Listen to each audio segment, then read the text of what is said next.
A little preview on Bun Mom nesting.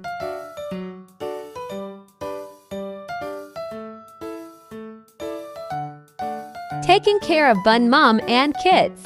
Hi, Pafos! Baby mo ayun. Tingnan. Matataba ba? Mataba, oh. Wow!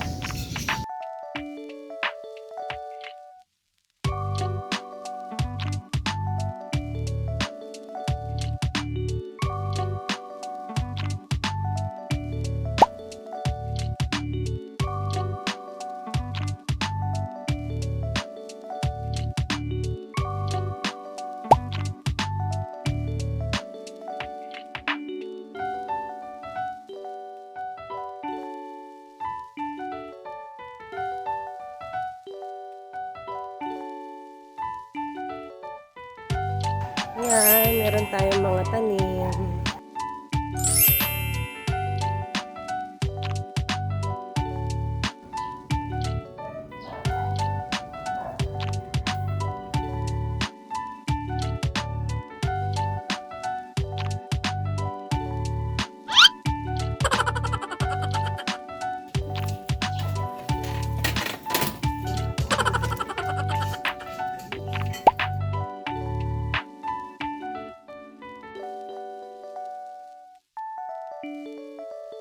The next day. Yung mga kabanis, so ngayong araw i-check natin yung mga kids kung okay ba sila.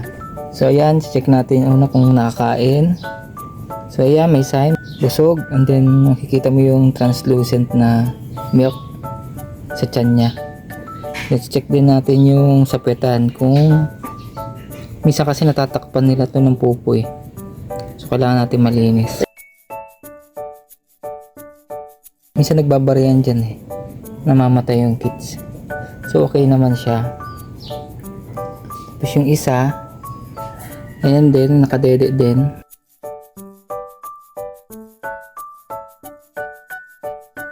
Tsaka malaki yung tiyan, wala namang bara, healthy. So ingatan na lang na mabuhay sila. Wala rin sila mga kagat. Minsan kasi check din natin yung cage natin kung napasok ng langgam.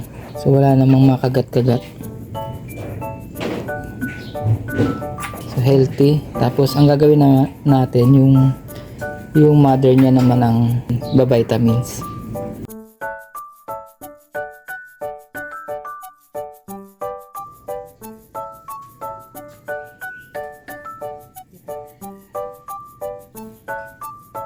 Ito na si Papos.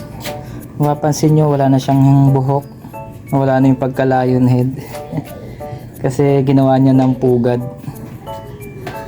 So ganun sila kadami mag-nesting. So vitamins natin 0.5 lang, ma-recover naman siya sa mga stress sa panganganak.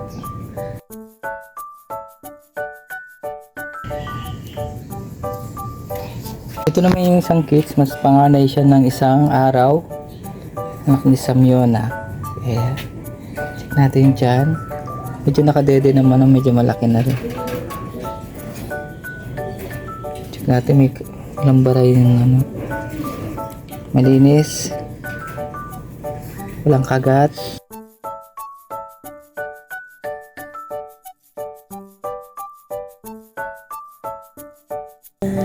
Hi, Sam!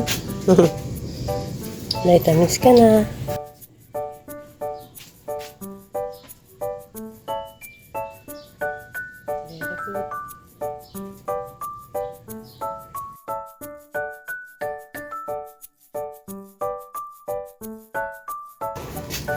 Lagyan natin ulit siya kasi papadede siya.